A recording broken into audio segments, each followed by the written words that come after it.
Bom, boa noite a todos que estão presentes. Pessoal, a gente vai começar aqui mais uma aula de teoria geral do processo e de conhecimento. Vocês já tiveram uma breve introdução na semana passada e hoje a gente vai dar sequência aqui ao conteúdo, tá? Já perguntei se vocês tinham alguma dúvida a respeito do assunto que a gente já falou na semana passada. Se vocês quiserem perguntar depois ao final também pode ser. E eu também vou fazendo algumas perguntas para vocês, tá? Para ver se vocês estudaram mesmo.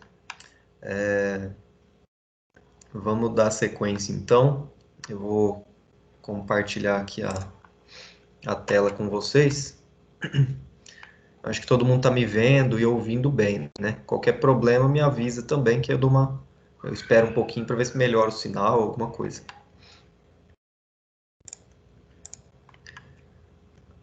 Depois eu vou atualizar também o avatar da disciplina, vou colocar o conteúdo que a gente já viu e quem já tiver acesso, vocês entrem no, não sei se vocês já viram que tem essa opção, tá? Como a disciplina é híbrida, vocês têm atividades que são feitas eu imagino que pelo tutor ou pelo próprio sistema, já vem pronto, e tem as atividades que eu vou passar. Mas dei uma entrada no calendário, não sei se o sistema de vocês é igual ao que aparece para mim, mas vocês clicam do lado direito assim, vai abrir uma aba. Deixa eu ver se eu mostro para vocês aqui. Não sei se vocês chegaram a ver esse calendário que aparecem algumas atividades que já começaram a ser lançadas nas disciplinas para vocês terem acesso e fazer. Deixa eu já aproveitar que a gente está vendo isso aqui, que eu comentei, já vou mostrar. Então, quem já tiver acesso já vai fazendo, quem não tiver acesso, um pouquinho de paciência, que eu imagino que logo já deva estar tudo regularizado e vocês vão estar podendo acessar. Deixa eu ver, acho que nem eu vou conseguir abrir agora, tá? Por sinal, não tá. Mas daqui a pouco eu tento entrar de novo para ver se funciona. Não, agora foi. Tá com um pouco de instabilidade ainda, eles devem estar mexendo. Eu vou compartilhar outra tela.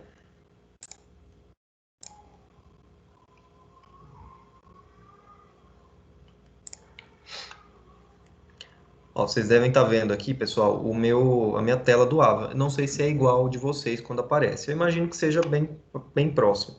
Vem aqui, ó, nesse menu e tem o calendário aqui, ó. Calendário. E ele vai abrir um calendário mesmo. Vocês vão selecionar aqui a disciplina. Vamos ver aqui teoria geral do processo, que é o que a gente tá vendo. Já tem algumas atividades, ó. Enfim, avaliação formativa. E vocês clicam aqui nas datas que vai aparecendo o que vocês têm que fazer, tá?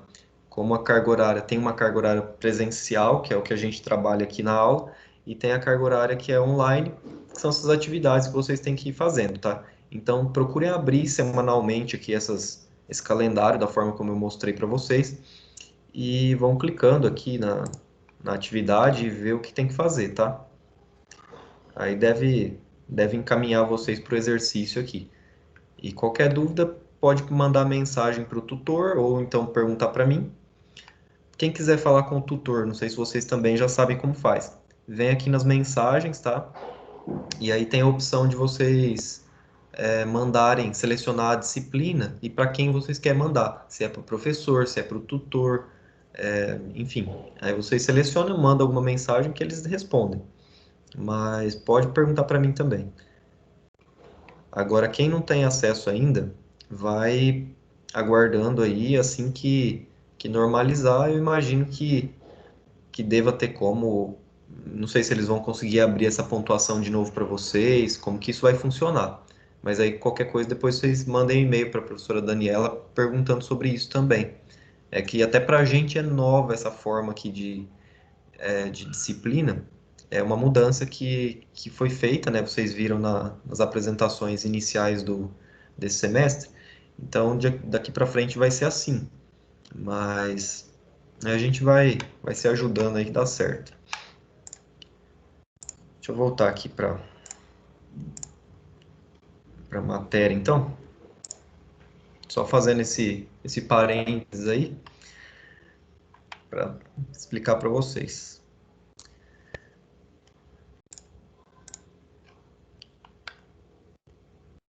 Acho que quem tinha que entrar já entrou. Então, vamos lá. Pessoal, aula 2, então, que a gente vai falar sobre a lei processual e sobre a jurisdição, tá? Se vocês acompanharem nesse livro que eu passei para vocês, que eu indiquei ali agora há pouco, vai ser os próximos capítulos, tá? Vai ter o primeiro.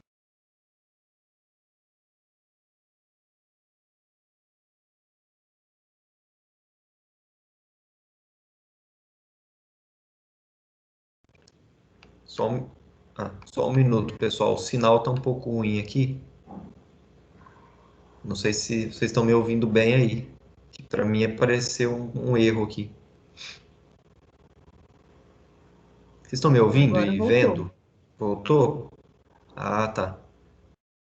Tá falando que a qualidade do sinal aqui da internet está um pouco ruim.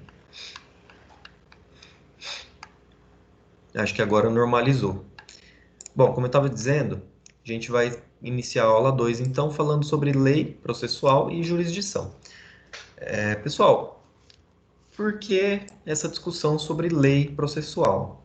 Vocês sabem que agora que vocês estão iniciando aí os estudos sobre a parte mais dogmática mesmo do direito da ciência jurídica, né? Uma das fontes, a fonte mais principal mesmo do direito é a própria lei, né? Então, a gente tem que iniciar aqui com esses estudos a respeito da lei processual, né? Que é aquela que vai dar a nossa base aí de como seguir os estudos e também para quem trabalha, para quem atua na área, que é o rumo aí, né? De como seguir nessa atuação. Então, a gente tem dois pontos principais para discutir a respeito da lei processual, que são a lei processual no espaço e a lei processual no tempo. Depois disso, a gente vai entrar na parte aqui da jurisdição. Tá?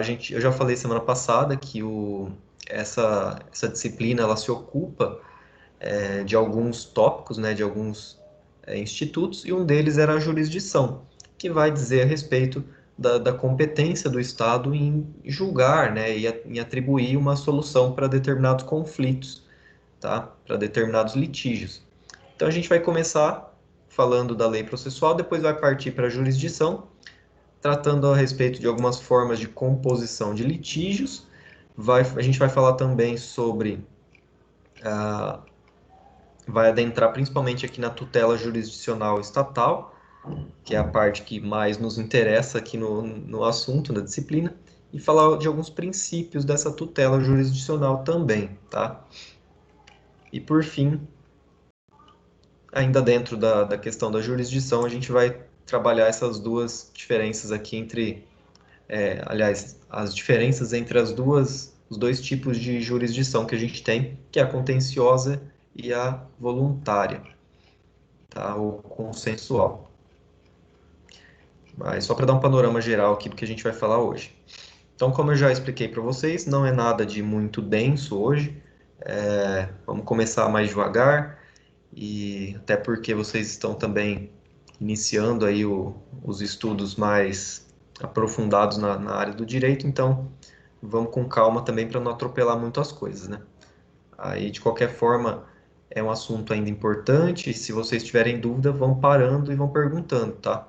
Para não deixar mesmo dúvida, porque é isso daqui que vai dar base para vocês seguirem aí os estudos em outras áreas do direito, mas com foco específico na parte civil, tá? Só que tem algumas coisas que são aplicáveis aí a toda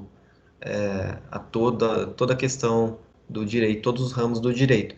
Por exemplo, já vamos iniciando aqui, né, a própria questão da lei processual. O primeiro ponto que a gente vai falar é como que se aplica essa lei processual no espaço.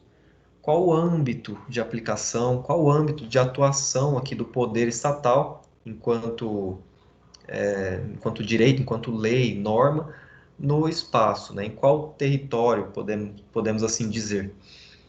Pessoal, nessa questão, nesse ponto, vai viger o princípio da territorialidade, que está lá no artigo 13 do CPC, tá? Quem pode ler esse artigo? Só para vocês não ficarem me ouvindo falar toda hora. Quem pode fazer a leitura aí? Enquanto eu abro aqui também. O artigo 13.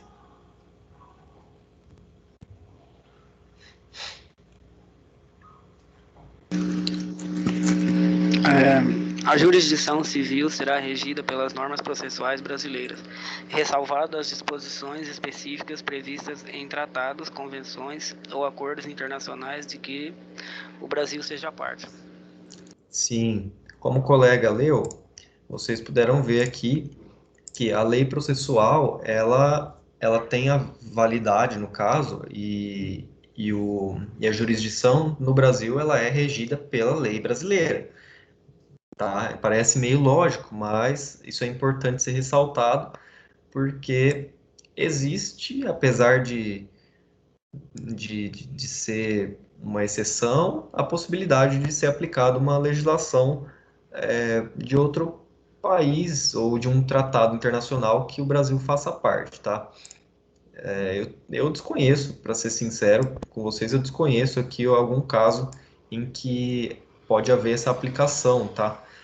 Mas, enfim, talvez questões relacionadas a crimes contra a humanidade, que estejam sujeitas aí a julgamentos internacionais, enfim.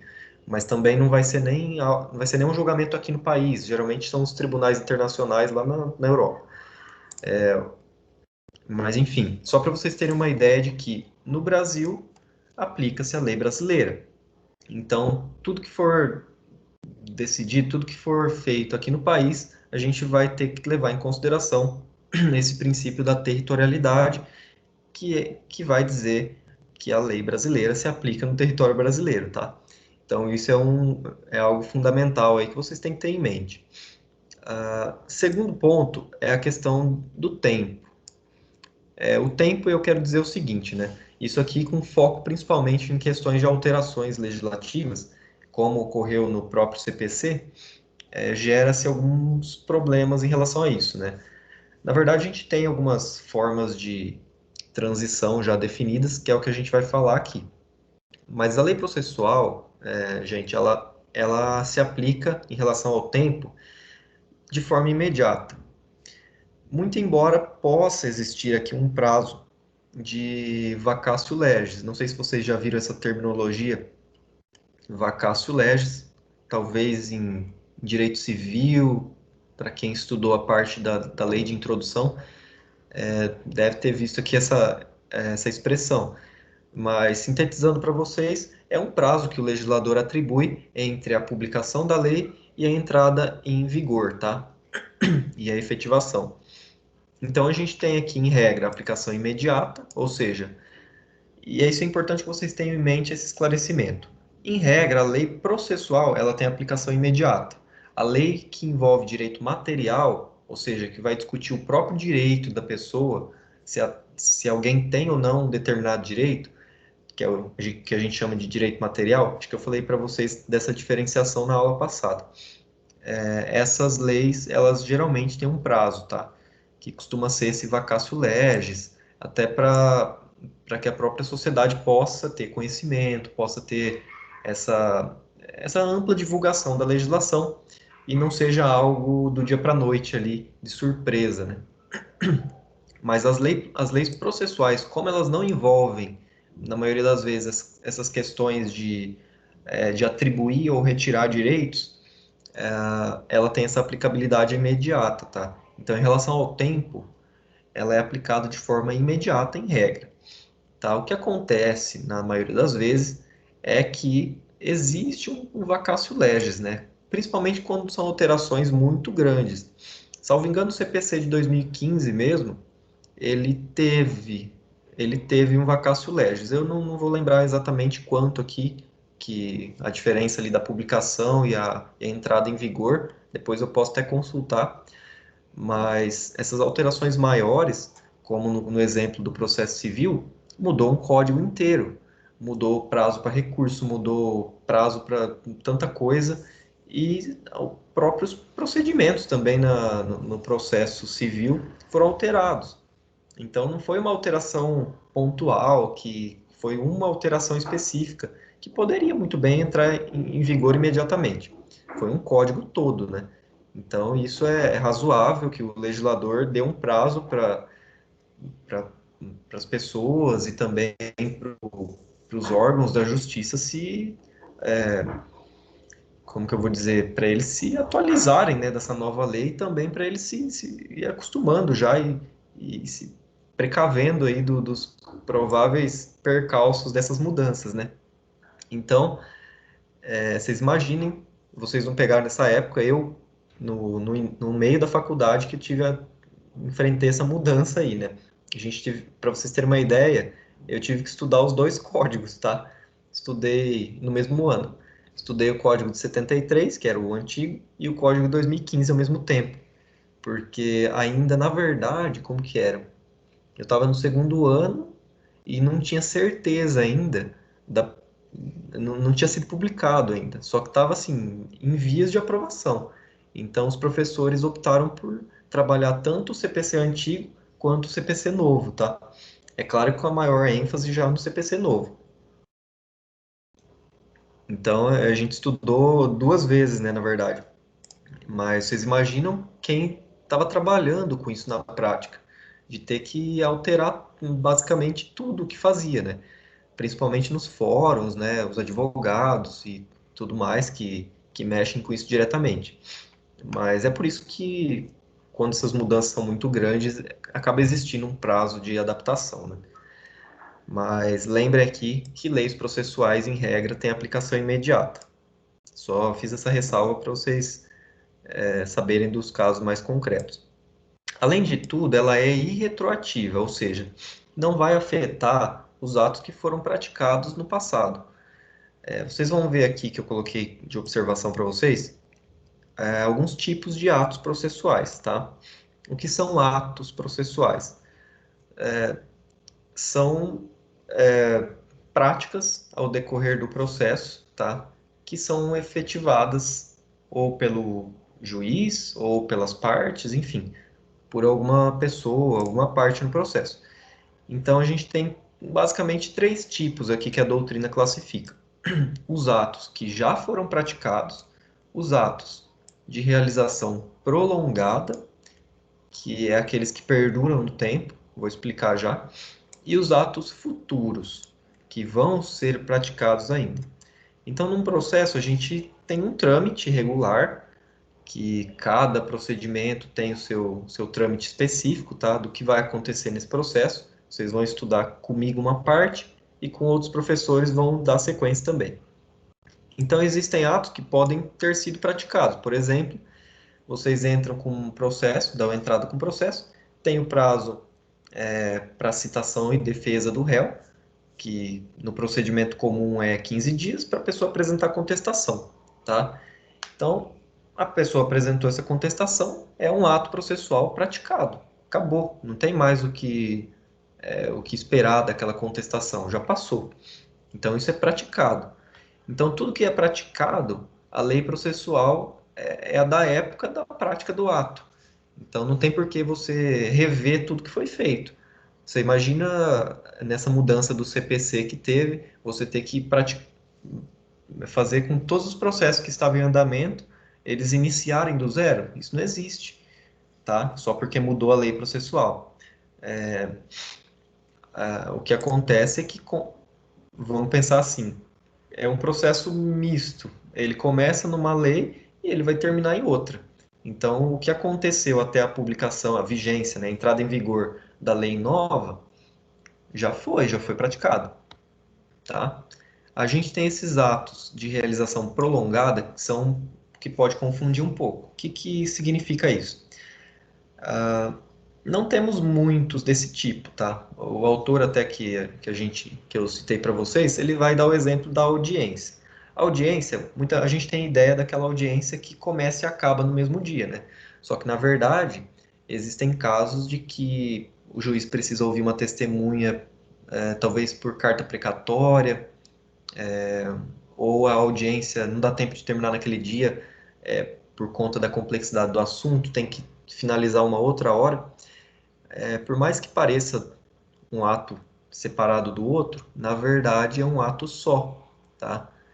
A audiência ela é um ato único ali, né? Ela pode perdurar no tempo, só que ela não deixa de ser a audiência. Então, ela é uma coisa só, por mais que ela perdure no tempo. Então, a gente tem que é um ato de realização prolongado. Prolongado porque prolonga no tempo, né? Pode começar num dia e terminar no outro. Ou daí meses, se tiver que esperar a questão de carta precatória e tudo mais. Mas é bem difícil ocorrer, tá? Acho que quando a questão de carta precatória não ocorre, mas agora a questão de audiência começar num dia e ter que adiar ou ter que finalizar em outro momento é difícil. O juiz já vai ver isso antes, já vai verificar se o caso é complexo, já vai deixar um prazo maior durante o dia para fazer essa audiência. Mas é uma possibilidade. Nesses casos, a legislação aplicável, tá? Ela é a do momento de quando começou esse ato, tá? De quando começou o ato. Então, é o que se chama de hiperatividade da lei processual. Então, essa lei processual da época do início do ato é o que vai ser aplicável até o final do ato, tá? Então, se mudou alguma coisa na lei nova sobre essa prática desse ato específico que foi prolongado no tempo, ele não vai ser afetado. Só os que são feitos depois dele, que aí podem ser. E os atos futuros são os atos que ainda não foram praticados, né? Então, vamos pensar que a gente está na fase de instrução, que é a parte de audiência, de produção de provas, e no Código Civil mudou, no Código de Processo Civil alterou alguma coisa a respeito de recurso, que é lá na frente, lá na parte de sentença, enfim, tá? Alterou o prazo de apelação, por exemplo. É um ato futuro, que no meu processo não foi feito ainda. Então, o que, que vai ser aplicado? A lei nova, a lei que está em vigor na época da prática, tá? Não é porque o processo iniciou na lei antiga que ele vai ir até o final praticando esses atos todos na lei antiga, tá? É só os que já foram praticados ou estiverem sendo praticados. Importante ressaltar em relação aos prazos também. Pode acontecer que a lei nova entrou em vigor no meio de um prazo para um ato processual. Por exemplo, um prazo aí de contestação. Vamos supor que o prazo antigo para oferecer contestação era de 10 dias e aí mudou para 15 dias, tá? E a lei entrou em vigor no meio desse prazo. O que, que vai acontecer? É mais ou menos como esse ato de realização prolongada. Não é a mesma coisa, porque o ato não foi praticado, tá? É só para dar exemplo. Como o prazo já foi iniciado, ele vai seguir a lei vigente na época da abertura do prazo. Então, se a lei vigente falava que o prazo era 10 dias, não importa que a lei nova mudou isso daí. Vai aguardar o prazo e vai seguir o prazo antigo, tá? Agora, daí para frente já é a lei nova mesmo. Isso parece que não é útil, mas realmente a gente não usa tanto, porque é algo que você não vê todo dia, né? Uma mudança na legislação processual. Mas é importante que vocês saibam, porque a gente não tem noção do que pode vir daqui para frente, né? Então, pode acontecer daqui 1, 2 anos ou mais, né? Mudar uma lei processual, o próprio Código Civil, Código de Processo Civil, né? Na verdade, pode ser alterado novamente e vocês vão ter que saber como lidar com essa situação, né? Então é importante saber como que a lei processual, ela vai se comportar nessas questões de temporalidade, né? Tá? É importante saber disso daqui. Tudo certo até agora, pessoal? Alguma dúvida?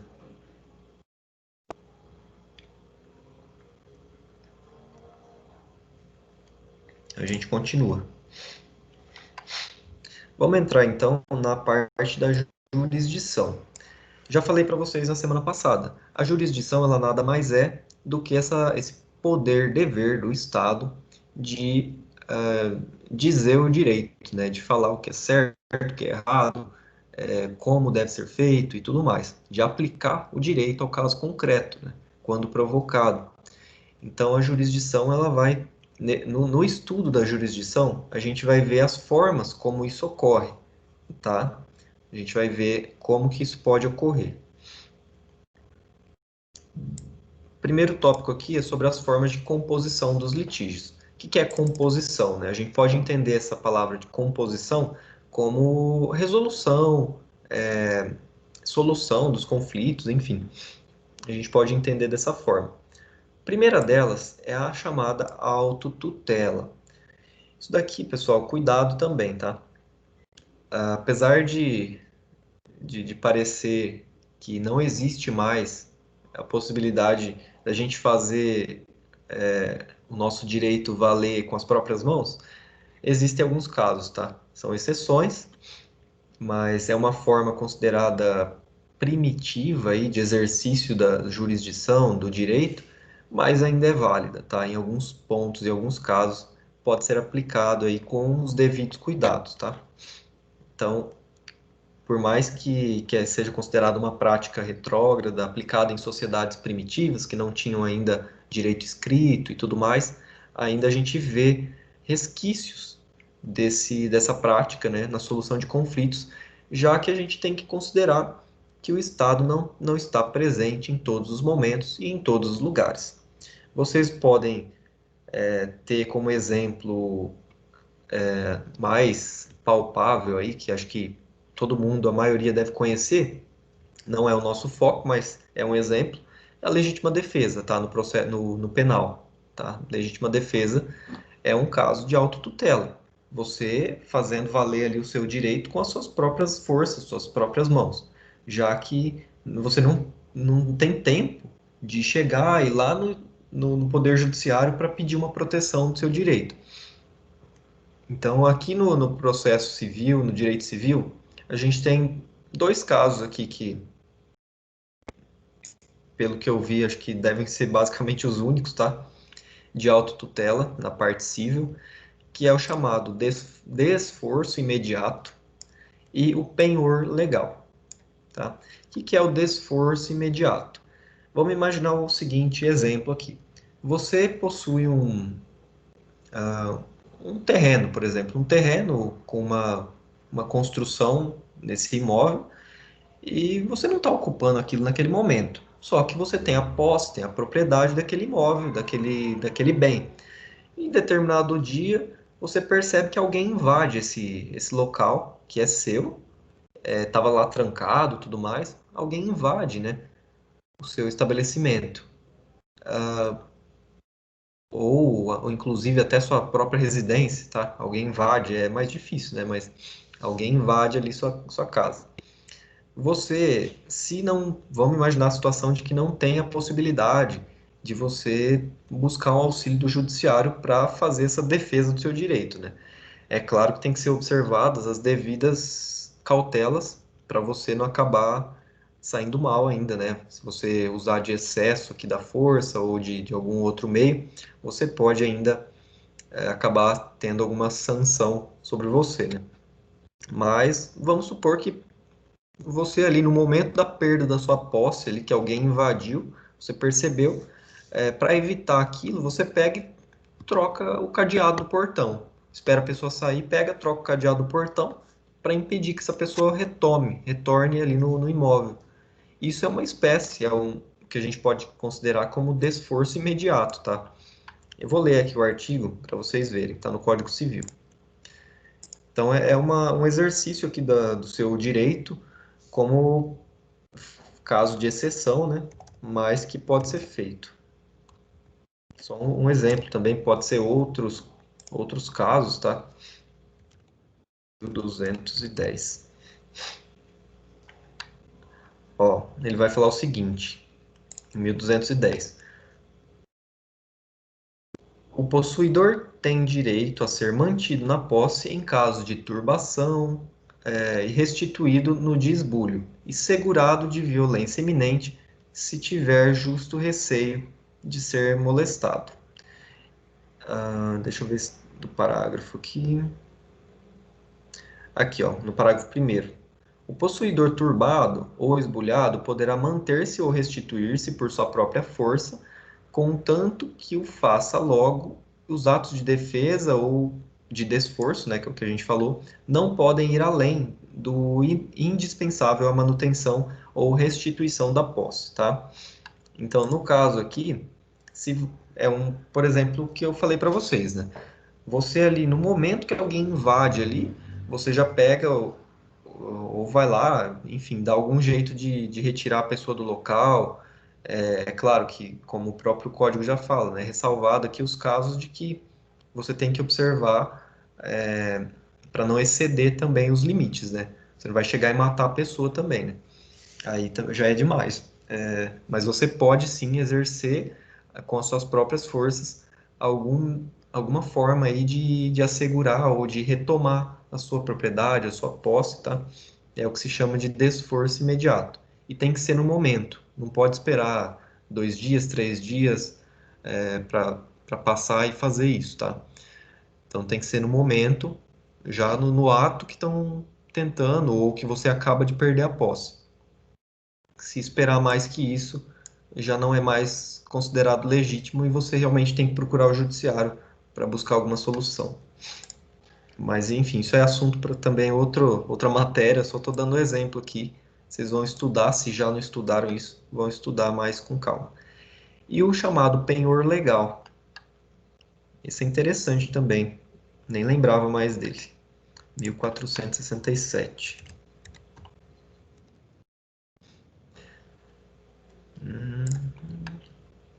Ó, são credores pignoratícios, independente de convenção, o inciso 1. Os hospedeiros ou fornecedores de pousada ou alimento sobre as bagagens, os móveis, as joias, ou dinheiro que os consumidores ou fregueses tiverem consigo nas respectivas casas ou estabelecimentos, pelas despesas ou consumo que aí tiverem feito.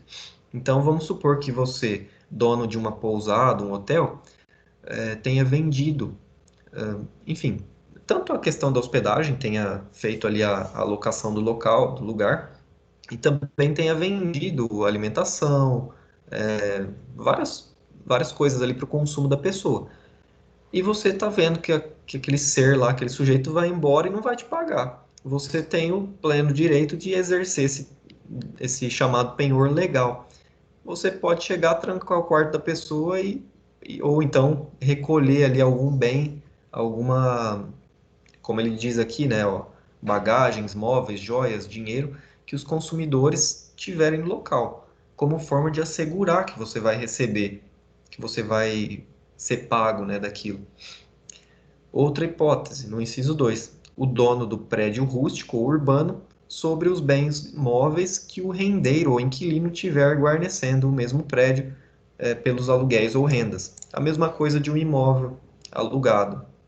Tá? Você está alugando sua casa e você vê que a pessoa não vai te pagar ou não te paga o aluguel. Você tem o direito de pegar algum móvel, ou reter, na verdade, né, algum móvel, alguma. Na verdade, só fala bens móveis, né? Então, qualquer coisa que tiver na residência ali que não seja algo essencial, né, também para a sobrevivência da outra pessoa, e você não vai pegar a única geladeira que o sujeito tem, né? Então, tem que ter alguns cuidados com isso também, mas é só dando um exemplo mais genérico de que existe essa hipótese de você poder se valer aí da sua própria força, com as suas próprias forças você garantir o seu direito, né? Ou evitar que ele seja lesado, como nesses exemplos que eu dei para vocês. Então é só, assim, são casos de exceção mesmo, tá? Não é a regra. Na via de regra você tem que procurar o judiciário. Mas se não tiver essa possibilidade no momento, para evitar que você sofra alguma lesão ou, enfim, ameaça a direito, você pode também exercer da forma de autotutela.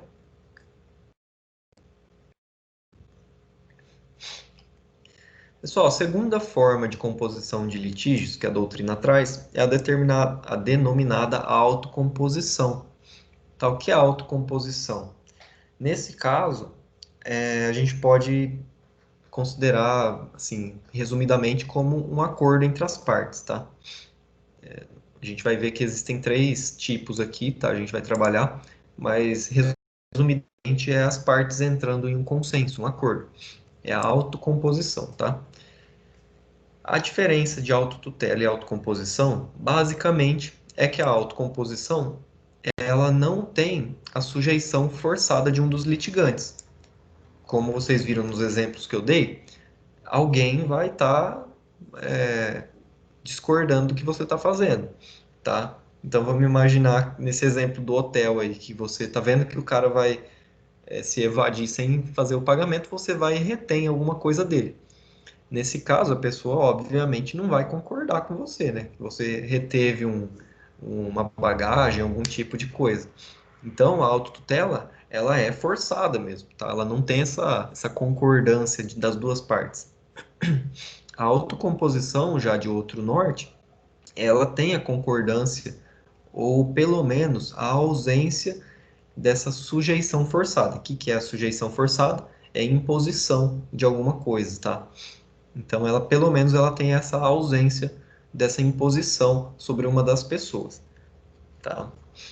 Primeiro tipo que a gente pode considerar é a chamada renúncia, tá? Quando a gente tem um processo judicial,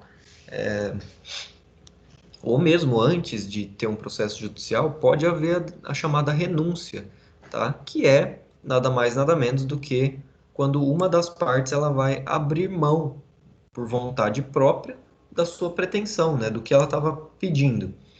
Então eu entrei com o processo, já vou dar um exemplo só para ficar mais fácil aqui. Vamos supor que eu tava, eu sou entregador de lanche aqui pelo iFood, tá? Vou dar um exemplo que cabe nos três aqui. Eu estava lá trabalhando, né, no dia a dia e fui atropelado e minha moto deu perca total. Posso entrar com um processo contra a parte que, que fez praticou esse ato aí, esse dano, pedindo aí, enfim, uma infinidade de coisas, né? Aí vai depender do caso concreto. Mas no meu caso, vou pedir uma indenização de perdas e danos, né? Porque eu tive o prejuízo material. Eu vou pedir também lucros cessantes, porque eu tive que ficar um mês internado no hospital sem poder trabalhar, tá? Então, eu vou pedir essas duas coisas aí. Entrei com o processo e tal. Aí eu começo a conversar com a outra parte e tentar uma solução mais amigável possível. E, enfim, conversando ali com a parte, eu pego e abro mão, decido abrir mão dos lucros cessantes. Eu falo, você para resolver esse processo, você só pega e me paga o prejuízo da moto e as despesas do hospital, por exemplo. Me paga só isso daí que eu abro mão da, da outra parte, que é do lucro cessante, tá? Ou, na verdade, a renúncia, eu não preciso nem entrar em contato com a outra parte. Eu simplesmente, por vontade própria, tá? Aqui, nessa fala que eu disse aqui, já seria mais para uma transação do que para uma renúncia. Mas vamos supor que eu entre com o processo e aí eu vejo que o negócio está demorando, ou eu vejo que eu não vou conseguir comprovar algum tipo de coisa, eu pego e renuncio. Eu quero que o processo caminhe mais rápido, que se resolva, eu pego e renuncio logo a uma parte do que eu queria no processo. Ou posso renunciar a tudo também, tá? Nada impede. É que não faz muito sentido também, né? Mas ocorre isso. Eu posso renunciar e aí a outra parte, é claro, vai sair, digamos assim, vencedora no processo, né? Ou em partes ou totalmente, dependendo do que eu renunciar. Então, nesse caso aqui, há uma autocomposição que eu voluntariamente abri mão da minha pretensão, do meu direito. Apesar de ter o direito, ou de ter como comprovar, eu peguei e abri mão. Isso acontece com certa frequência. A outra hipótese é o do chamado reconhecimento jurídico do pedido. O que é esse reconhecimento jurídico? É quando a outra parte, né, o inverso, quando a outra parte, ela voluntariamente também, livremente, ela vai reconhecer que estava errado, ela vai reconhecer e vai se submeter à pretensão material do autor. Então vamos supor que essa pessoa que me atropelou, que acabou com a minha moto, enfim, eu entre com o processo e aí essa pessoa é intimada, é citada, né, no processo. E ela chega no processo e não oferta contestação. Ela fala, olha, realmente aconteceu isso mesmo e eu estou disposto a pagar e tudo mais. Isso é o chamado reconhecimento jurídico do pedido. Aqui já é mais difícil, né? Ocorre também, mas se já há um processo judicial é porque teve ali algum, alguma resistência da outra parte, né? Então é difícil chegar na hora do processo e ela reconhecer, mas pode acontecer também. Então, ou em parte ou totalmente. Talvez pode ser que o réu não conteste a questão dos danos materiais, mas ele vai contestar os lucros cessantes. Não sei se vocês sabem o que é lucro cessante, tá? Mas lucro cessante é quando você cobra alguma quantia referente a algo que você está deixando de ganhar, por algum dano, algum ato de uma pessoa. Então, nesse exemplo que eu dei, eu fui atropelado e trabalhava, né, como entregador de lanche, e por conta desse fato aí, desse atropelamento causado por uma pessoa, eu deixei de ganhar deixei de ter renda. Então eu somo tudo que eu poderia ganhar nesse um mês aí que eu fiquei internado, até eu voltar a trabalhar, e cobro da pessoa, tá? Já que ela deu causa a essa perca, então ela teria que pagar. Então isso é o que se chama aí de lucro cessante. Então, nesse caso aqui do reconhecimento jurídico do pedido, entendam o seguinte, que não precisa ser o pedido total, pode ser somente uma parte. Como eu vinha falando, ele pode reconhecer somente os danos materiais e, e falar que não vai pagar os lucros cessantes, né? Pode contestar essa parte. Então, o juiz vai analisar o caso a caso, mas isso ocorre também aqui como reconhecimento jurídico do pedido, tá? O réu concordando com o que o autor está dizendo, está pedindo.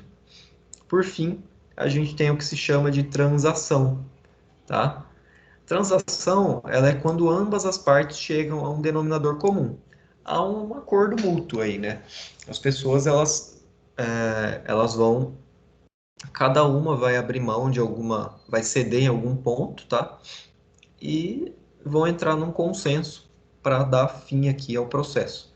Então, isso vai levar o processo ao fim e geralmente quando isso ocorre é uma das formas mais rápidas de terminar com o processo, porque não vai ter resistência da outra parte, né? Então, o juiz só vai verificar os requisitos, tudo certinho, e vai homologar. Então, a gente tem essa transação, isso ocorre também, tá? E isso, inclusive, é muito estimulado por meio dos instrumentos de mediação e conciliação. O que é a mediação e conciliação? Basicamente, são ah, sessões que ocorrem bem no início dos processos, tá? Não só no início, mas em regra no início, pode ocorrer também no meio, quando as partes solicitarem, tá? Mas em regra no início, antes da contestação, ocorre a chamada audiência de conciliação e mediação. Vocês vão ver isso comigo também no procedimento comum. O que acontece nessa audiência? Você vai ser chamado, a parte contrária também, vocês vão sentar numa mesinha redonda e não vai ser o juiz que vai estar lá, vai ser um conciliador, um mediador, tá? Só uma diferença aqui de mediação e conciliação. Alguns autores vão salientar que mediação é caso de quando é ação de família, de quando a pessoa tem uma relação ali já de contato com outra parte. E conciliação seria de, por exemplo, terceiros ali que não terceiros, né, mas pessoas que não têm uma relação prévia já, além do processo.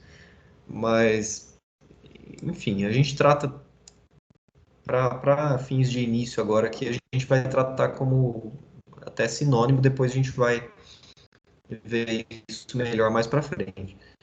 Mas a gente tem essa audiência, que não é um juiz que faz, eles tentam retirar toda a caracterização de algo judicial, para evitar mesmo essa tensão, né? O judiciário, ele cria nas pessoas uma certa tensão, principalmente para quem é muito simples, né? Humilde aí, não tem... tem gente que nunca entrou num fórum, né? Então, pode perguntar para familiares de vocês aí, que eles chegam até a dizer que se orgulham de nunca ter entrado num fórum, né? E isso, na verdade, é, não é assim, problema, né? Você pode ter um processo, isso não desqualifica você nem um pouco, né? Mas muitas vezes o pessoal mais simples e tal, eles vão ter essa ideia de que esse preconceito mesmo, né, com relação ao poder judiciário e um certo medo até, né? Então, isso pode atravancar uma relação aí de comunicação entre as partes, e é por isso que nessa audiência de mediação e conciliação, tem lugares que nem é feito num centro de conciliação, enfim, depende muito do local.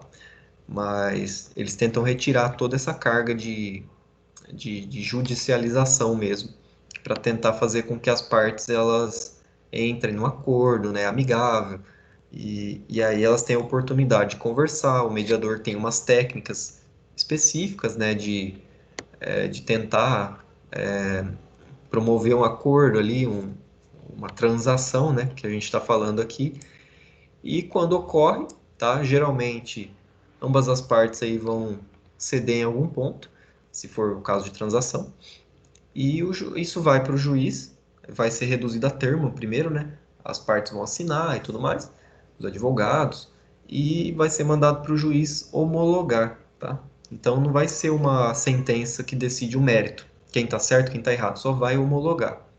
O juiz vai dar uma sentença falando que foi celebrado um acordo entre as partes e por isso ele homologa o acordo, tá? Então só vai atribuir eficácia, né, força de coercibilidade para esse acordo. Então, caso uma das partes descumpra, esse acordo pode ser executado aí normalmente como se fosse uma sentença comum, né? Na verdade, a sentença que homologa o acordo já tem essa força, né? Coloquei aqui, né, que são homologadas.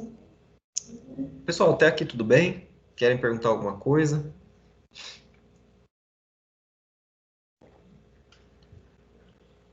Acho que está tranquilo ainda, né? Não tem muita dificuldade nisso daqui, mas caso tenha alguma dúvida, vocês vão falando. E a última forma de composição dos conflitos aqui, dos litígios, é a chamada tutela jurisdicional estatal. É o que a gente vai mais dar enfoque, né? Porque é basicamente um dos nossos principais objetos de trabalho aqui, né? Que é a questão mais judicial da coisa. Pessoal, tutela jurisdicional do Estado, coloquei aqui também, ó, é o chamado arbítrio de dizer o direito. É o Estado, enquanto juiz ali, que vai dizer para as partes, né, buscando solucionar aquele conflito, quem está certo, quem está errado, quem, assim, de forma bem simplória, né, quem está certo, quem está errado, mas vai dizer que tal pessoa é condenada a pagar, tal pessoa é condenada a restituir, enfim, vai declarar nula uma relação jurídica ou não, uma infinidade de possibilidades aí que a gente vai ver ao semestre. Mas, em síntese, ele vai aplicar o direito ao caso concreto. Tá? É o que se chama de subsunção da norma. Então, é pegar uma norma em abstrato e aplicar ao caso concreto. Tá? Você tem, e você precisa ter uma aplicabilidade, né? Como que isso é feito? Por meio do juiz, do poder jurisdicional ali, que o juiz é investido por meio do Estado para poder aplicar aquela lei, aquele direito ao caso concreto. Então ele vai verificar onde aquilo se enquadra e vai dizer ao final como que aquilo é enquadrado na legislação. Coloquei aqui que é o poder dever, a faculdade que ele pode fazer, é algo que ele deve fazer. Vocês já vão ver nos princípios aqui. Quando provocado, ele é obrigado a dar uma resposta jurídica. Então, a tutela jurisdicional estatal pode ser conceituada como o poder dever do Estado de aplicar o direito ao caso concreto submetido pelas partes, através da atividade exercida pelos seus órgãos investidos, tá? Então, somente órgãos oficiais. E quais as finalidades? Só a questão de litígio, né? Autotutela, que é com as próprias mãos, a autocomposição, que é por meio de um acordo entre as partes, ou a renúncia, enfim, e agora a tutela jurisdicional. Quando não há nem a possibilidade da autotutela ou nem a autocomposição ali ocorre, o Estado tem que intervir. Então, é isso que é a jurisdicional. As atividades que essa tutela ela exerce, né, ela tem. São basicamente três, né, três. Primeiro, de escopo jurídico, né? Escopo é de motivação, né, finalidade. A composição de litigios através da aplicação e especialização das normas gerais de conduta, que é o direito, ao caso concreto. Então, a primeira finalidade dela, da tutela jurisdicional, é a aplicação das normas ao caso concreto, basicamente. Segunda finalidade é um escopo social, que é a pacificação social. Você tem um conflito ou conflitos, né, vários conflitos, e o Poder Judiciário está ali, quando procurado, para poder solucionar esse conflito, ou esses conflitos, tá? Já que se deixar as pessoas resolverem, não vai chegar nunca, né, a um acordo, a menos que haja uma autocomposição, que alguém desista ou que alguém concorde com a outra parte, né? Mas aí não haveria mais conflito. Se o conflito perdura, o juiz, o Estado que tem que resolver. Então, a finalidade social é a pacificação, né? A pacificação desses conflitos que existem por conta aí desses litígios. E por fim, a última finalidade, ela tem um sentido mais político, que é a realização da justiça. E aqui, eu acho que vocês viram já em nas matérias mais introdutórias aí do semestre passado, vocês devem ter tido fundamentos históricos e ED, né? Então vocês devem ter visto aí que a justiça ela não necessariamente ela se reduz à norma jurídica, né? Isso é importante ressaltar porque eu acho que a gente já passou longe, já passa longe já dessa ideia positivista de que a lei necessariamente é justa. Então, eu não vou entrar muito em detalhes, mas a justiça, ela muitas vezes ela é mais ampla, né? Como princípio norteador aqui do direito, ela pode ser mais ampla do que a mera legislação, né? A lei seca. Então, pode envolver costumes, enfim, outras searas aí que o direito muitas vezes acaba negando em partes, né? Mas o escopo político, né? Político porque o Estado ele teria essa função, essa finalidade de ser justo também, né? Já que se fosse a gente vive num Estado democrático de direito, então o Estado ele também tem que seguir alguns princípios básicos, né? Dentre eles a gente tem a justiça. Não sei se vocês vão ter alguma outra matéria que eu vou poder trabalhar isso daqui com vocês, mas se não tiverem eu posso passar materiais também. Eu gosto bastante dessa parte de filosofia do direito, de introdução ao estudo do direito, é bem interessante para repensar algumas práticas. Pessoal, em relação às finalidades, tudo ok. Agora a gente vem para as características. A primeira delas é a aplicação do direito após provocação das partes. Então, não há possibilidade do Estado agir antes de uma pessoa, de uma parte provocar, né? Provocar, eu digo, apresentar um pedido formal mediante alguns requisitos, formalidades para o Estado, o juiz. E a segunda é a substitutividade. Substitutividade, eu já falei na aula passada, que é essa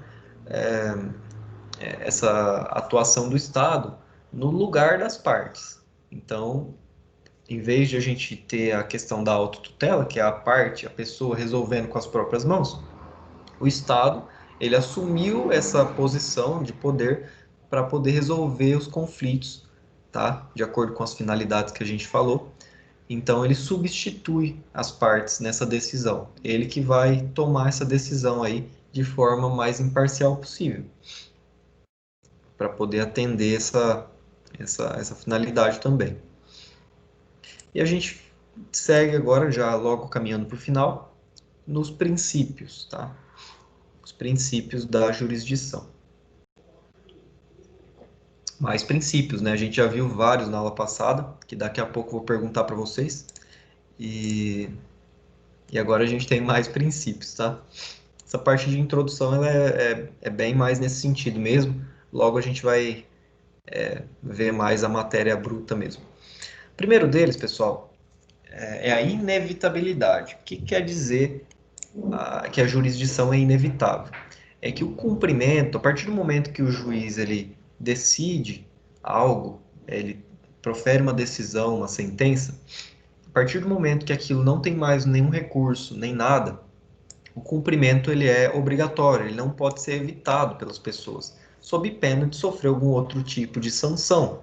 Então, se a pessoa não cumprir de forma voluntária, a pessoa pode executar ou a pessoa pode buscar algum tipo de coerção, tá?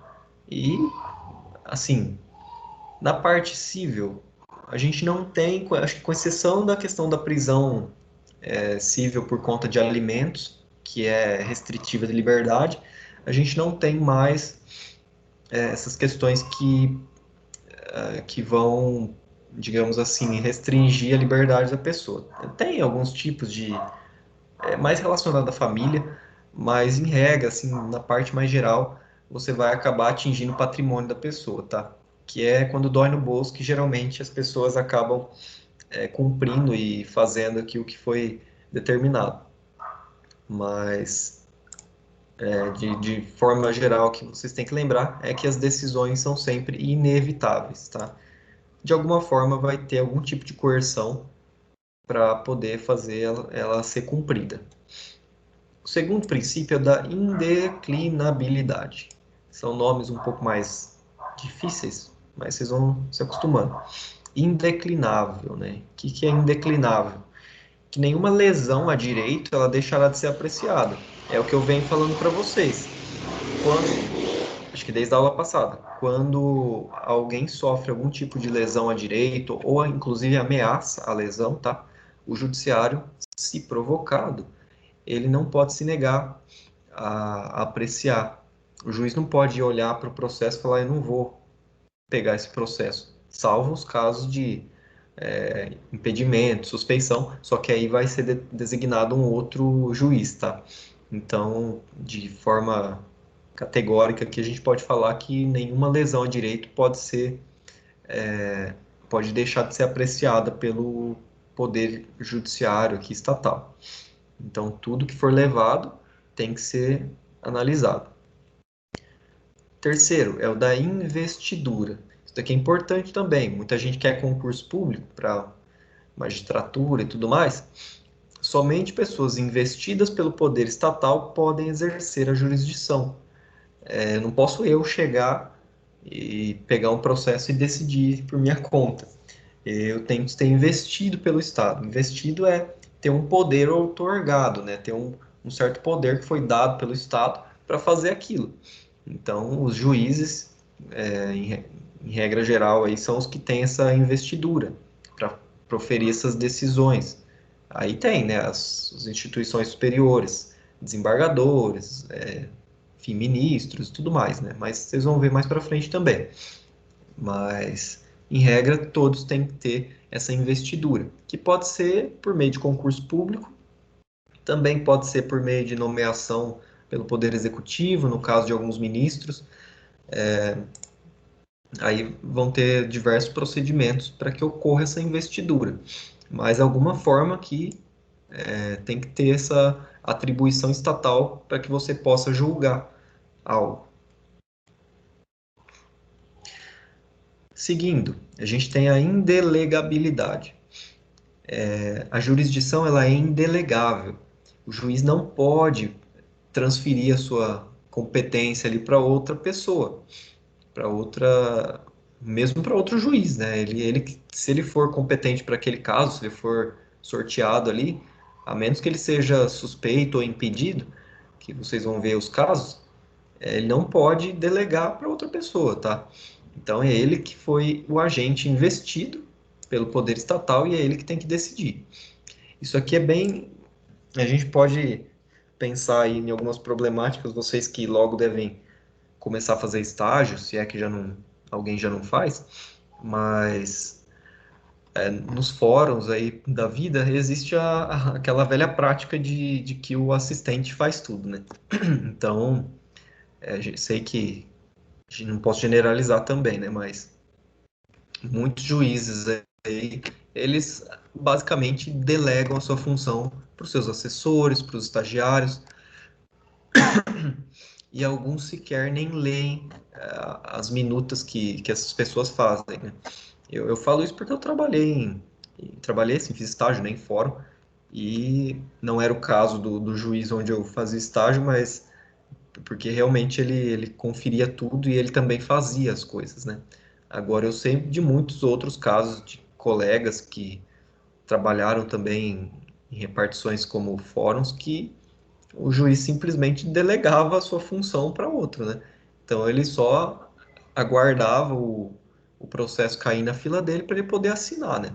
Que aí ele não tem como escapar, ele tem que assinar e ele é responsável por aquilo, né? Então, para todos os efeitos, na prática ele tá delegando essa função, né? Mas ele que assina, ele que é responsável. Então, formalmente, ele não pode delegar para outro, né? Mas só para a gente pensar como isso é feito na prática, né? E aí envolve, né, toda a questão de volume de trabalho e tudo mais, mas isso eu acho que também já entra em outro aspecto.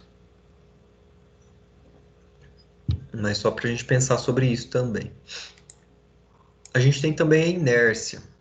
Inércia significa que o poder judiciário, que a jurisdição, ela fica parada até que você motive, até que você procure essa prestação jurisdicional.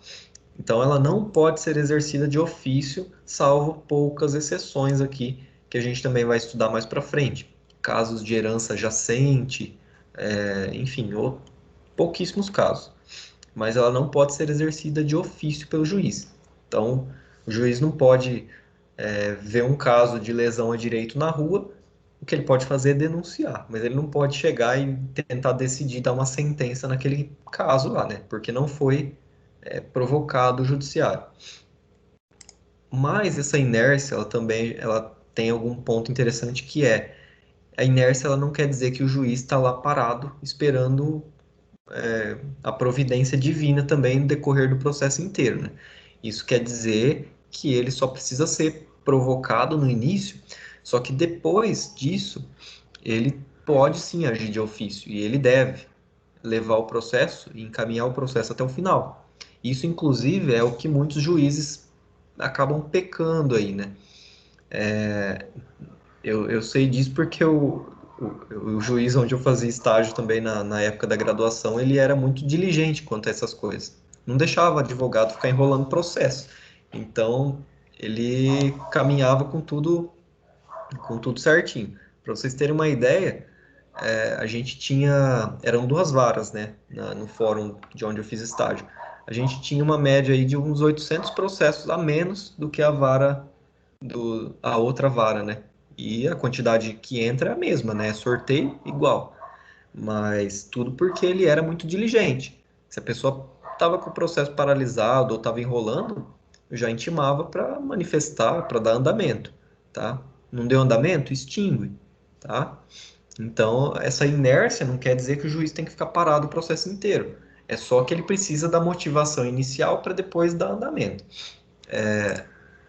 Inclusive, o que acontece, né, nesses casos, quando fica parado?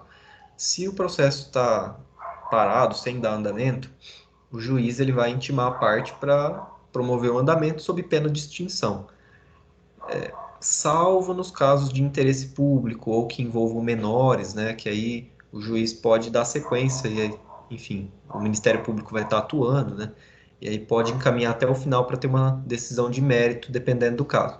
Mas se não envolver nenhum outro interesse desse tipo, o que vai acontecer se não tiver movimentação é que o processo ele vai ser extinto, vai terminar e não vai ter uma decisão solucionando aquele caso. É o que a gente chama de sem resolução do mérito, que é quando não há uma decisão dizendo quem estava certo ali naquele processo, quem tinha o direito. Só vai extinguir para aquele processo não ficar incomodando na fila lá, né? Então uma hora ele tem que terminar. Se os autores não estão interessados, o juiz que não vai ficar guardando aquilo de lembrança, né? Então tem que fazer isso mesmo. Por fim, por fim não, tem mais outro. É a aderência. A aderência, gente, ela significa que a jurisdição ela sempre vai estar vinculada a uma delimitação territorial. Professor, Pode o menor falar. está tentando entrar. Ah, tá. Desculpa. Vou aceitar ele aqui. Quando eu tô falando aqui, às vezes eu não vejo Professor, que a pessoa tá entrando. Vocês avisem. Oi? professor, esse conteúdo o senhor vai enviar para a gente no grupo, no Ava, para a gente poder imprimir depois, que é para a gente ficar mais físico, né, olhando, né, manuseando e pesquisando mais profundamente.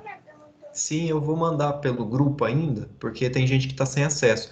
E depois eu vou postar. Sim, não, pelo grupo também é bom, porque a gente fala o download na hora, já resolve, já... Isso já vê na hora, já baixa. E aí eu vou postar no Ava.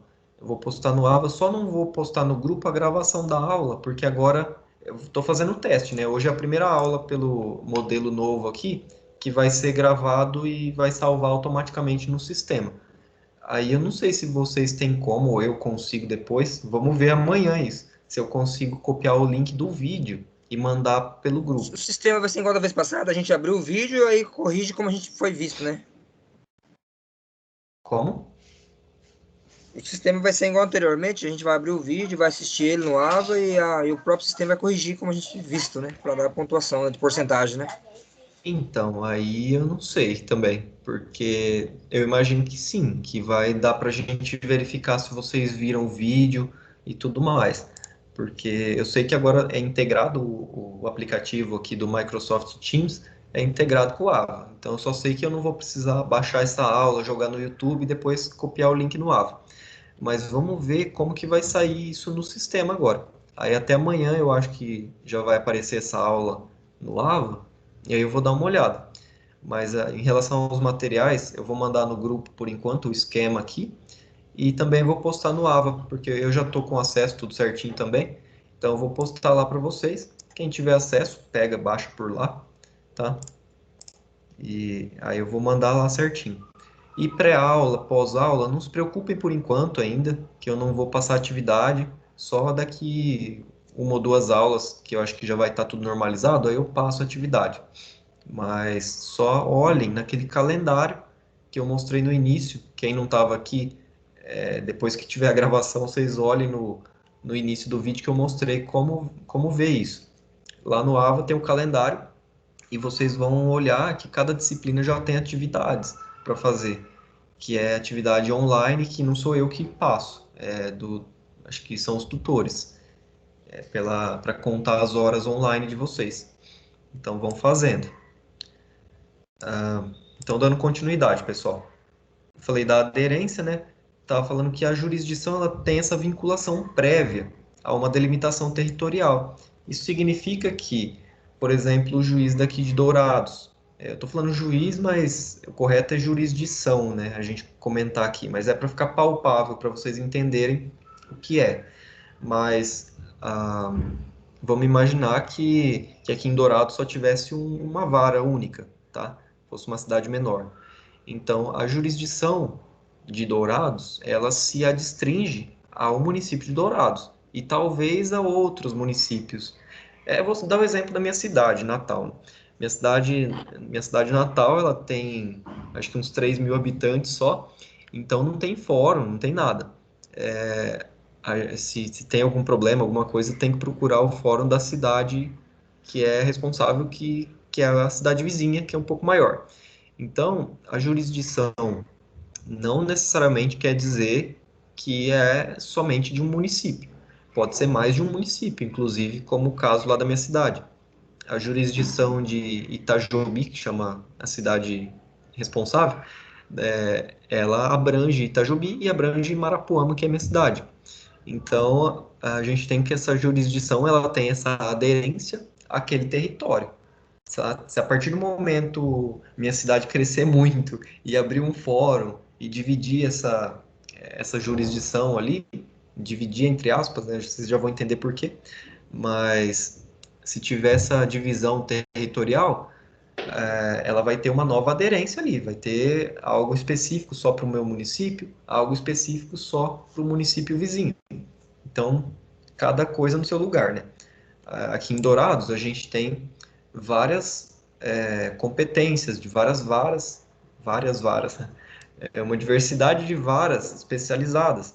Então, tem vara de registros públicos, tem varas cíveis de família, tem varas cíveis de, enfim, uma infinidade aí, varas criminais, tudo mais.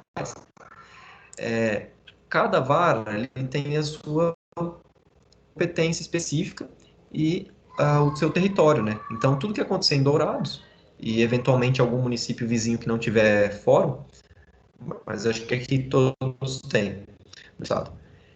Tudo que acontecer aqui tem que ser remetido para essa jurisdição competente do local, tá? Então, tudo que acontecer aqui vai para lá. O máximo que vai acontecer é uma divisão por assuntos, por temáticas, tá? Para ser especializado por conta do tamanho da cidade e tudo mais, né? Mas isso é o máximo que vai acontecer. Mas não vai deixar de ter essa aderência territorial. Então, algum processo que está correndo em outro local, ele pode até ser remetido para cá, desde que a parte ela mude de endereço, enfim, tem as possibilidades específicas, tá? Mas não é algo que o juiz daqui ele pode ficar decidindo processo lá de Corumbá também, tá? Então tem que ser algo bem delimitado. Isso é a aderência. E a unicidade quer dizer que esse poder-dever de jurisdição, ele é uno, indivisível. Apesar da gente ter várias competências, como eu acabei de falar aqui em Dourados, né? Tem a vara civil, a vara criminal, trabalhista, dentro da vara civil tem de família, tem de sucessões, tem de uma infinidade. Isso não quer dizer que sejam jurisdições apartadas, totalmente independentes uma das outras. Isso somente quer dizer que a gente tem uma divisão ali de funções para o funcionamento da justiça. Mas o poder-dever do Estado de jurisdição, ele é único, tá? Isso é o que a doutrina traz aqui, é algo mais abstrato e tal, mas vocês têm que saber isso, que a jurisdição ela é única. Só existe uma jurisdição estatal, tá? E ela é aplicada a depender do caso aí, conforme assuntos diversos, enfim, em determinados locais, mas ela é única, tá? Ela não é divisível. E por fim, pessoal, a gente tem aqui uma. Acabei de falar que não é divisível, né? Mas a gente tem novamente essas repartições aqui por conta de atuação, de funcionamento mesmo, que são dois tipos, né? A jurisdição contenciosa e a voluntária. Na verdade, são maneiras de atuação, né? Das partes, enfim, perante o judiciário. E isso é importante que vocês entendam, porque elas trazem alguns reflexos, aí, algumas consequências no mundo prático, né? A jurisdição ela é contenciosa quando há um conflito, há um litígio entre as partes. Lembra que eu falei da aula passada, né? É um conflito de interesses caracterizado pela pretensão resistida, né? Que é a lide. Tá aqui, ó, primeiro ponto. Então é contencioso, tem briga ali, tem disputa. Existem partes no processo, tá? Enquanto a jurisdição voluntária ela não tem essa disputa entre as partes, então não há uma resistência entre as partes, ambas estão ali voluntariamente, consensualmente, a jurisdição contenciosa não. Então, toda hora fica aparecendo essa caixa de... Enfim, a primeira então tem lide, que é essa resistência entre as partes, e a jurisdição voluntária, como eu já disse, ela tem acordo entre as partes, ela tem um acordo de vontades. Na contenciosa, a gente tem partes, isso a gente usa a denominação de partes, e na voluntária a gente chama de interessados, tá? Não é parte autora, parte processo, no sistema, essa nomenclatura, só que no decorrer das petições e tudo mais, a gente trata como interessados, porque não tem, como não tem conflito, então não existe autor e réu, ambas entram juntas até no processo, ajuizam de forma conjunta. E a gente tem, na contenciosa, uma sentença que resolva o mérito. Já na voluntária, como eu disse para vocês também, a gente tem uma homologação. Já que existe um acordo, a gente tem essa homologação. O juiz só vai ratificar o que as partes já concordaram, já acertaram entre elas. Na contenciosa, a gente tem que é uma função jurisdicional propriamente dita. É o juiz intervindo, no caso concreto, para decidir aquilo. Já na voluntária, a doutrina ela caracteriza mais como uma atribuição administrativa. Então, o Estado ele foi colocado ali como um dos requisitos, né, de participação para essa questão, só que ele não vai decidir quem está certo, quem está errado. Ele não vai aplicar o direito ali, enfim, da forma como tem na contenciosa. Ele só vai estar presente naquela relação, só que sem exercer a decisão dele. Isso acontece, por exemplo, aqui, para vocês entenderem. A contenciosa, eu acho que ficou bem claro, né? O que é? É quando há o conflito. É naquele caso que eu disse para vocês ali do meu exemplo, né? Fui atropelado, tive prejuízo, estou entrando com um processo de indenização aí de perdas e danos, lucro cessante e tudo mais. Tem o conflito, a outra parte está resistindo. Já na voluntária, eu sou casado e quero me divorciar. Aí a gente entra no acordo, vai com o mesmo advogado, não tem filho menor envolvido, a gente vai só para o juiz homologar esse divórcio, tá? Não precisa intimar ninguém para contestar e nem nada. Então a gente só é interessado nessa homologação, nessa participação do juiz para dar efeito mesmo, dar força, da força de existência mesmo, de fim, né, em alguma relação jurídica que a gente está querendo compor ou terminar. Então, é um caso de jurisdição voluntária. A gente está de comum acordo querendo um divórcio. Tá? Não tem briga, não tem nada que possa atrapalhar. Isso é a jurisdição voluntária, um exemplo. Cansei de falar, pessoal. Vocês têm dúvida? Pergunta aí. Que agora é eu que vou perguntar para vocês. Sobre a aula passada, para ver se vocês entenderam bem. Alguém tem dúvida sobre esse assunto de hoje? Andressa, Bruna, Edilson, Enoque. Vão falando aí se tiver dúvida.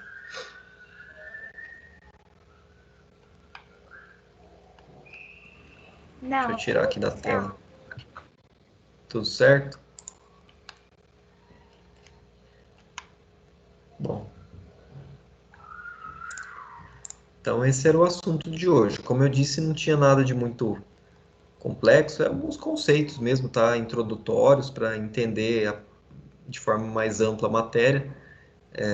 E agora, a partir da aula que vem, a gente começa a ter um pouco mais de conteúdo mais extenso para ver. Deixa eu abrir aqui o da aula passada.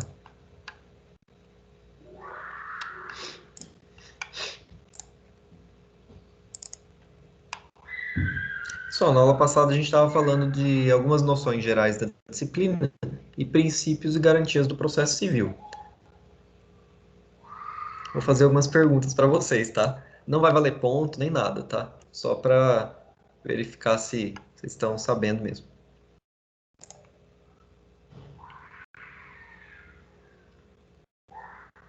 Quem sabe mais para frente eu posso atribuir pontos, mas por enquanto não.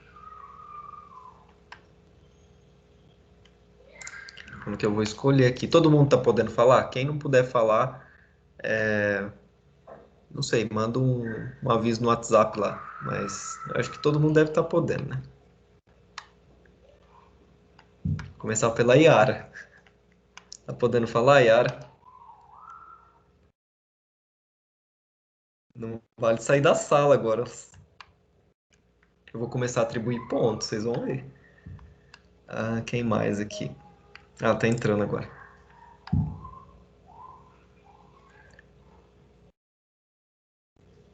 Oi, Yara. Tá Ô, podendo professor, falar? não vale, professor. Tava vendo aqui, só falar que você ia falar, eu vi ela saindo. Eu falei, Eu vou começar a saí. atribuir ponto. Yara, você lembra qual a diferença de processo e procedimento que a gente falou na aula passada? Pode falar, normal, assim, não tá valendo nota nem nada, tá? É só para exercitar a memória. Ah, tá. Processo, procedimento? Isso, Peraí, eu lembro. Vamos devagar. tá.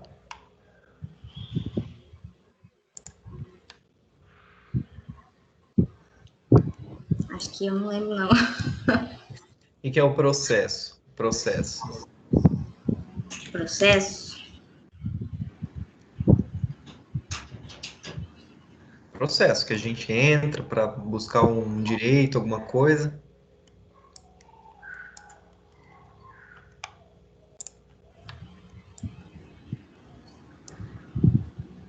Não é tipo assim, é uma ferramenta. A gente vai pegar e vai entrar lá. E Isso, vai conseguir, Isso, é isso mesmo. Um instrumento, uma ferramenta. E o procedimento? É Procedimento. quando a gente consegue, realiza. Antes disso, é o caminho que a gente vai levar para conseguir. É a sequência, o que a gente chama de sequência de atos, né? É a forma como esse processo ele vai caminhar, tá? É antes de conseguir o que a gente consegue, que a gente quer, né? Daí seria a conclusão. Isso. Então a diferença é basicamente essa, que o processo ele serve como uma ferramenta, que nem você disse, e o procedimento ele é um caminho que vai ser percorrido ali por esse processo. A diferença é basicamente essa daí mesmo. Tá. Vamos ver quem mais. Tá liberado por hoje. Edilson, eu vou selecionando alguns aqui, depois cada aula eu vou fazer pergunta para umas pessoas, tá? Só para vocês não ficarem muito entediados durante a aula. Então vamos lá, Edilson, agora, se puder falar. Deixa eu ver alguma coisa aqui. Nem todo mundo vai precisar responder hoje, tá? Eu vou fazendo aos poucos, aí cada dia eu pergunto para uma pessoa. Você poderia falar um pouco sobre o princípio da imparcialidade? Tipo da imparcialidade, um momento. Isso. Nada muito aprofundado, só com as suas palavras mesmo, assim, para você e os colegas entenderem e relembrarem, né, da aula No passada. caso, você tinha falado na aula passada sobre a isenção, né? Isso, Do jogador, né? isso, Deixa eu lembrar aqui. A neutralidade, né? isso mesmo. São, Quando... são Vai, garantias dos pode falar. magistrados, né? Sim, sim, tá ligado a essas garantias dos magistrados. Sim, que Ela é um o princípio... juiz, no caso, o juiz ele tem o direito à irredutibilidade e à vitacilidade, né? Que é, quer Isso, dizer, é vitalícia, né? Aposentadoria garantida, né? isso, não pode ser movido, ele até pode, né, para outro local, mas Sim, não ele pode ser pode permutar removido. ele, é. Isso. São essas garantias que asseguram, de certa forma, ou deveriam, a questão da imparcialidade, né? Então, é que nem você disse, a imparcialidade é essa No isenção, caso, essa o neutralidade. juiz, entre outras categorias profissionais, ele é brindado, a categoria dele, né? A parte dele, assim, De certa forma. É, de certa forma, assim, certa, em alguns casos ele é sim. brindado, né? Porque senão É, não tem como ele não tem uma garantia de estabilidade, como que ele vai julgar um processo se ele não tem a estabilidade de si próprio, né? vamos imaginar, assim, num caso comum, tudo bem, mas vamos imaginar um juiz julgando, por Como que eu vou exemplo, te defender numa troca de tiros se eu não tô com a placa balística e nem você tá? Então eu tenho que estar com não, uma para poder te proteger atrás de mim, uma sim, barrigada, alguma coisa. vamos imaginar esses processos que envolvam políticos, né, que tem mais influência e tudo mais. Se o juiz não tivesse essa garantia, essas garantias, né, eles Os poderiam políticos sofrer têm, algum igual o tipo. caso da pastora lá, né? Ela não foi ainda, não foi presa ainda devido a que ela tem imunidade, né, parlamentar, né? Sim, De certa forma ela parlamentares, tem uma tem, blindagem ali momentânea ali, o tempo que ela for, né? tem. É relacionado a um pouco como isso também. A questão dos juízes é um pouco diferente, mas a Porque imparcialidade, no caso ela é um imparcialidade não, agente né? político, né? Ela é um agente político, né? Ela teria que atuar ali no legislativo para, enfim, na função dela lá de criar legislação e tudo mais, e entre outras, e ela não poderia estar, em tese, preocupada com questões fora isso, sabe? Então é por conta disso, né, que a gente tem alguns tipos de blindagem aí. A gente até vai estudar, não, vocês não, na verdade. O primeiro semestre vai estudar comigo em IED a questão do poder legislativo e deve ver um pouco disso. Então é bem isso mesmo, né? Para essa pessoa, no caso do legislador, não é necessariamente a questão da imparcialidade, mas é para ele não ter medo ali de exercer a sua função de legislar, não ficar preocupado em ser afastado ou ser julgado, né? Apesar de alguns casos a gente ter que vai aguardar terminar o mandato legislativo dessas pessoas e vai acabar sendo processado e julgado da mesma forma, né? Mas isso é uma forma das pessoas se manterem ali seguras, entre aspas, por um tempo, né? Para exercer a função. Mas tá certo, então. Deixa eu ver mais alguma pessoa só. E aí a gente já finaliza. Vou ver quem mais está aqui. Igor, pode falar? Deixa eu ver uma coisa aqui. Essas questões das primeiras aulas estão bem tranquilas, viu?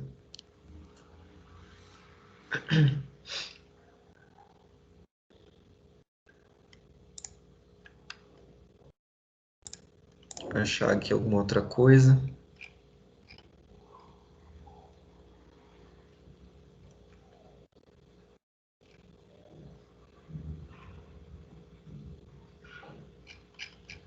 Igor, fala um pouco da questão da economia processual, do princípio da economia processual, se você puder falar aí. Posso sim, professor. Ah, por exemplo, o senhor explicou no dia de uma perícia contábil, por exemplo, uma coisa ali que já tá certa, tal, para não ficar longo, não ficar... Entendeu? Não tem mais, assim, o que coisar para não ficar aquela coisa... exceção, coisa grande, sabe? Eu entendi assim. Sim, sim. No caso, lembrar sempre que é esse encaminhamento do processo de forma mais, digamos assim, mais rápida, né? Menos custosa para as partes, né? Então é que nem você lembrou do exemplo. Não teria necessidade do juiz determinar uma perícia em um caso que somente com uma conta matemática simples daria para resolver. Então é mais ou menos nesse sentido mesmo que você disse. É buscar a solução do conflito da forma mais simples, né? Sem ficar enrolando e atrasando, né, esse processo que já demora, né? Então, imagina se a gente fosse atender a todos os pedidos aí que os advogados pedem, né? Mas vocês também, enquanto futuros profissionais, têm que ter uma certa noção disso para não prejudicar os clientes, né? Então, é buscar somente o que é realmente necessário. Mas tá certo, pessoal. Por hoje, eu acho que tá bom. Como eu disse, eu vou mandar o texto aqui, o texto não, né? O esquema pelo WhatsApp e as aulas. Se eu conseguir copiar o link e jogar no grupo, eu jogo. Mas eu não sei, porque hoje é realmente a primeira aula que eu estou fazendo aqui desse jeito novo, que vai gravar direto lá no sistema. Então, vamos ver como que vai ser, né? Até amanhã eu já devo ver como que ficou. Mas vocês vão poder acompanhar, eu vou colocar o conteúdo também lá no sistema. E para quem não tiver acesso, eu vou jogando no grupo do WhatsApp por enquanto. Quando eu der alguma atividade também, eu vou avisar. Oi? Ô, professor, o senhor tem ideia de qual aula é amanhã? Amanhã? Para Porque vocês? bagunçou tudo, Olha, na verdade vocês não vão ter, né? Pelo menos seria da professora Daniela hoje, não seria? De constitucional. Sim. E aí, isso. Porque na verdade o correto era o seguinte: a aula de constitucional para vocês hoje. E para mim, eu daria aula para vocês amanhã dessa matéria. Ah, aí no sistema eu vi que estava agendado para hoje. E aí, como veio esse negócio de automático, aí, né, as aulas, a gravação da aula, não tinha como eu pegar e gravar no lugar dessa a aula para o pessoal do primeiro semestre. Então, por isso que essa semana vai ficar assim, Mas aí até semana que vem vai ter que resolver, porque a professora Daniela disse que não pode dar aula de quarta-feira. Seria somente na terça o horário dela disponível. Então, Nossa. ela já mandou para o pessoal responsável por essas questões de horários no sistema, já mandou essa solicitação para trocar. E então, aí vocês devem manter terça-feira com ela e quarta-feira comigo, tá? Mas essa semana eu só fiz assim porque ela está de atestado, então não afetaria. Eu tenho a semana inteira livre. Então não coincidiu essa troca aí com outra aula minha. Aí nessa semana a gente mantém, e aí semana que vem a gente vê como que vai estar, se eles já vão ter mudado, tá? Tá. Então, nós perdemos 2 semanas de aula com a Daniela. Porque agora ela está de atestado mesmo.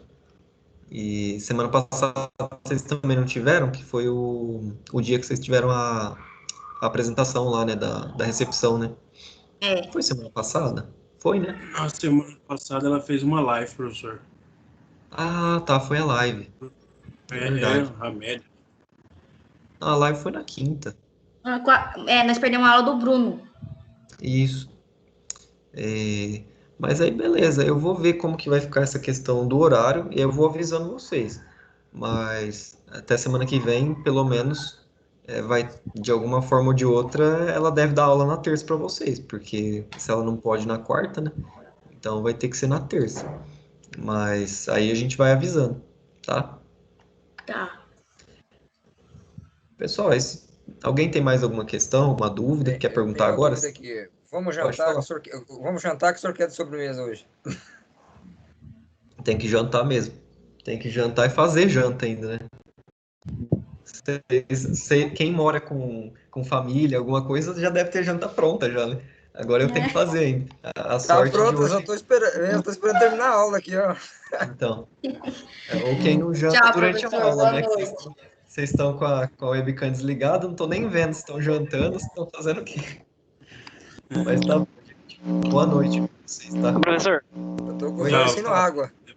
o senhor vai explicar o tipo de processo, por exemplo, que vai para júri público? Como? Aqueles processos que diz que, por exemplo, vai para júri público, para o povo decidir e tal. Ah, tá, para Vai explicar júri, também? sim, Júri júri popular. popular. Sim. Essa parte é de penal. É penal. Ah, sim. Vocês vão ver em processo penal.